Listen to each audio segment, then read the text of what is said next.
Tengo el gusto inmenso de recibir en el estudio a Andrés Rojas Jiménez, periodista especializado en petróleo, compañero en Unión Radio, para hablar de la gasolina europea que ha llegado al país.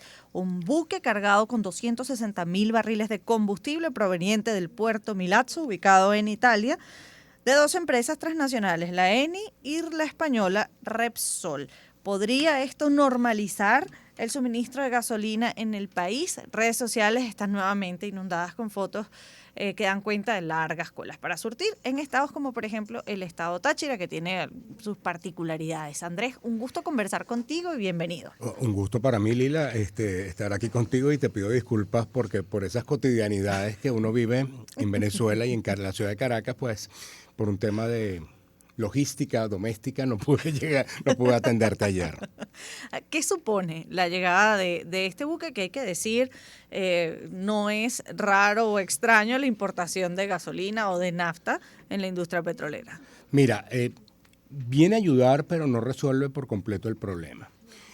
Porque todavía el proceso, todavía las plantas de refinación, es decir, no se les ha hecho una inversión profunda, entre otras razones porque PDVSA no tiene los recursos.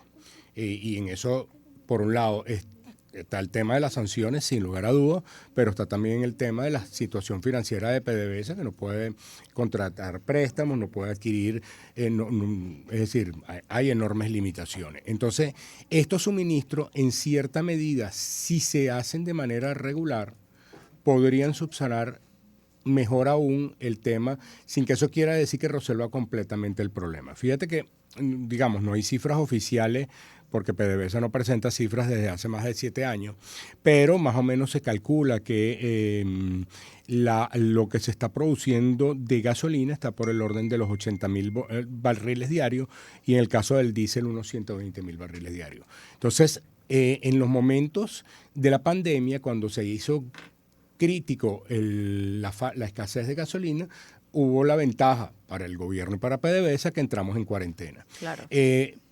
Independientemente de los problemas económicos, de si ya estamos en recesión, si se recuperó, si se arregló, no se arregló, indiscutiblemente que hoy día estamos teniendo más demanda, y eso lo ve uno en el caso de la ciudad de Caracas, es decir, estamos viendo más congestionamiento, y eso lo ve uno en todo el país. Ahora, toda la oferta, es decir, esa demanda está creciendo, a veces con alto, a veces con bajo.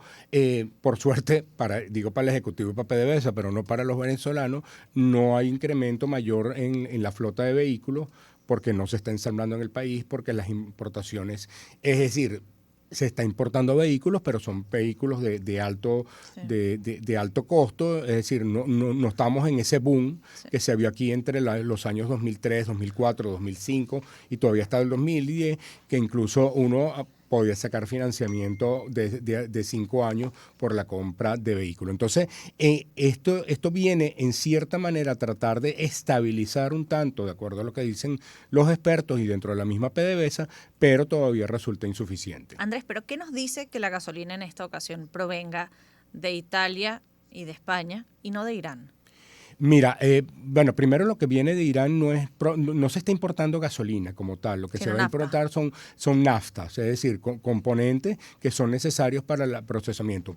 Para Repsol y para Eni viene a ser una manera de resolver un problema que tiene PDVSA por toda la deuda que viene acumulando, tanto en las empresas mixtas que participan en el sector petrolero, como en el principal proyecto de gas que tienen Eni y Repsol, que es el de Cardón 4, que hay una venta de gas y no se había resuelto. Entonces, para Repsol y Eni viene a ser en cierta manera, hay que ver a medida que vayan avanzando los meses, si se concreta de esa manera, porque cuando uno ve el caso de Chevron, hay cifras y datos muy transparentes que te está dando ya el gobierno de los Estados Unidos. Es decir, ya en este momento PDVSA, Venezuela, figura como entre el séptimo suplidor de crudo de los Estados Unidos, aún con lo que está exportando Chevron.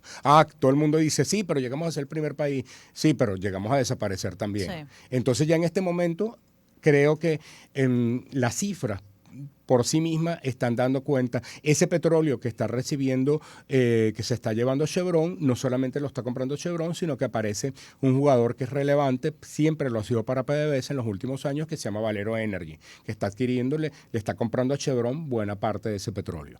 Entonces, si estos suministros a Eni y a Repsol se mantienen en el tiempo, hay un mayor incremento en la producción, uno cabría esperar mejoras en lo que tiene que ver con la producción y eventualmente en el tema de refinación. Ahora, con el tema de la gasolina se suma un factor adicional y es que hay un contrabando. Fíjate que el gobierno del presidente Gustavo Petro acaba de incrementar en este momento, a partir del 2 de septiembre, la gasolina en Colombia. En el caso de colombiano existe un diferencial de precio, donde tienes el caso de Villavicencio, donde casi que se está pagando un dólar por litro.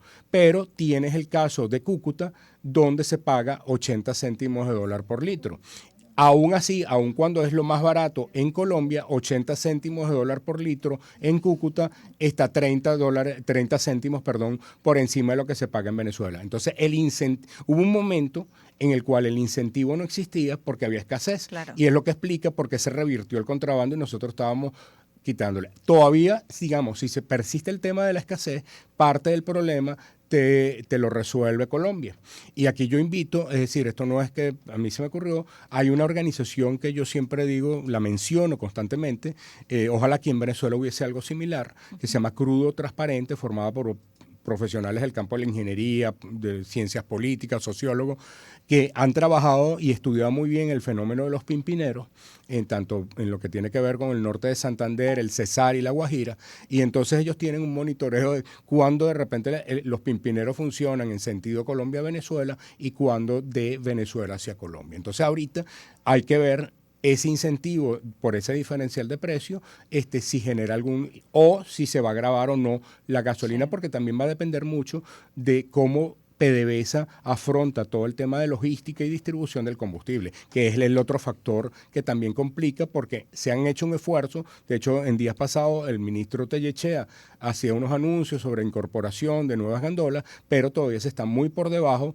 de lo que aquí llegó a existir en términos de distribución de gasolina. Que además esa situación lleva a los estados fronterizos, para tratar de controlar el tema del contrabando y los pimpineros, a imponer regulaciones mucho más estrictas que dificultan para el ciudadano común también surtirse de combustible. O lleva el tema del comercio informal o el comercio ilegal con una gasolina o un diésel que tú no sabes de dónde proviene. Entonces, por ejemplo, eso te lo dicen mucho los productores del estado Zulia. Te dicen, mira, el diésel lo compramos por otras maneras. Es decir, incluso llega aquí llegó a darse importaciones que fueron autorizadas de gasolina colombiana hacia Colombia. En el momento que estaba el presidente Duque, hubo una petición formal y tomando en cuenta que estaban rotas las relaciones, eso no se concretó, pero después se han dado todavía estaba de gobernador del Zulia Omar Prieto, y se hicieron 2-3 importaciones puntuales.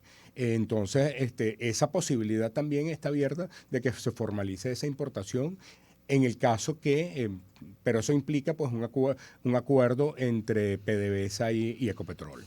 Ahora, hablas de esta mejora con respecto a la producción en la industria petrolera en nuestro país. Estamos en el 7º lugar de suplidores de petróleo a los Estados Unidos, cuando habíamos desaparecido. Se ha hablado mucho de esa cifra del 1.000.000 de barriles, el 1.000.000 de barriles, y todavía estamos por debajo. ¿Crees que es una meta alcanzable, o todavía la barrera en cuanto a la inversión que requiere nuestra industria petrolera es muy alta? Mira, la meta del 1.000.000 ya para agosto, de acuerdo a lo que es el PRIP, que se llama así el plan que presentó el ministro Tellechea en mayo, en agosto deberíamos estar en 1.000.000. Eso no se logró. Es decir, estamos por el orden, si nos atendemos hay que esperar que salga la cifra ahorita correspondiente a agosto, que sale en el informe de la OPEP, pero en todo caso, todo pareciera indicar que hubo un ligero retroceso en agosto, pero hay que esperar de todas maneras la cifra. Pero en todo caso, existe consenso entre la mayor parte de los analistas en que el mejor escenario apunta a una cierta estabilidad de 850.000 barriles diarios. Hay algunos pronósticos que he visto que hablan de 900.000 barriles, pero yo no he visto todavía, a excepción del que presentó el ministro, que llegue a 1.000.000. De hecho, ya hoy tú te consigues algunos analistas que empiezan a mencionar la cifra del 1.000.000, pero ya la prolongan para el primer cuatrimestre del año 2024.